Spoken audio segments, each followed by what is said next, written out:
Il-Ministru għat-Trasport Chris Bonnet ħabbar li s-sena d-dieħla Transport Malta ser toħroġ għatta skemi u għajnuniet maħsuba biex iħeġġu l-użu ta' trasport nadif, sostenibbli u effiċjenti. Wera l-fema li l-bidla fil-mod ta' kif nivvjaġġaw ma tiġrix b'kombinazzjoni iżda fost l-oħrajn teħtieġ inċentivi diretti bħal dawk li ser jingħataw fl-imkien ma' investiment fl-infrastruttura. Fl-2026 Transport Malta ser tajn fix-xiri ta' vetturi u muturi elettriċi ġodda b'botijiet li jvarjaw bejn 500 euro għal roti mejjuna minn mutur elettriku sa 8,000 euro għal karozzi u vannijiet li jiswew anqas minn 40,000 euro. Għall-iskrappjar ser tingħata 500 euro għal kull mutur u 1,000 euro għal karozza, waqt li għall-iskrappjar ta' vetturi reġistrati għawdex jingħataw 1,000 euro oħra. Mill-ewwel ta' jannar li ġej, muturi b'ċilindrata sa 350 ser ikunu eżentati mit-taxxa ta' reġistrazzjoni u liċenzja annwali tagħhom ser tonqos għal 25 euro. Vetturi elettriċi u plug-in hybrid b'awtonomija elettrika ta' aktar minn 50 km se jibqgħu eżentati mit-taxxa ta' reġistrazzjoni u meħlas ta' liċenzja tat-triq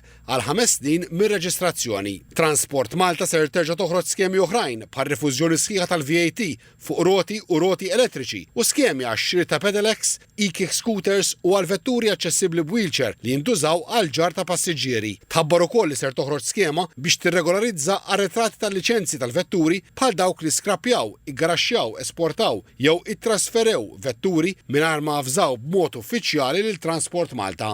L-iskema ser tagħti wkoll opportunità l-istedien ta' vetturi bi ħlasijiet pendenti tal-liċenzji tal-vetturi biex jirregolarizzaw is-sitwazzjoni tagħhom. Id-dettalji ngħataw f'konferenza tal-aħbarijiet li fiha tħabbar li arranġamenti minn Transport Malta u l-Kunsill Lokali tal-Isla ser waslu biex mis-6 ta' filgħaxija sas-6 ta' filgħodu Boiler Wharf fl-Isla ser ikun miftuħ bħala parkeġġ pubbliku.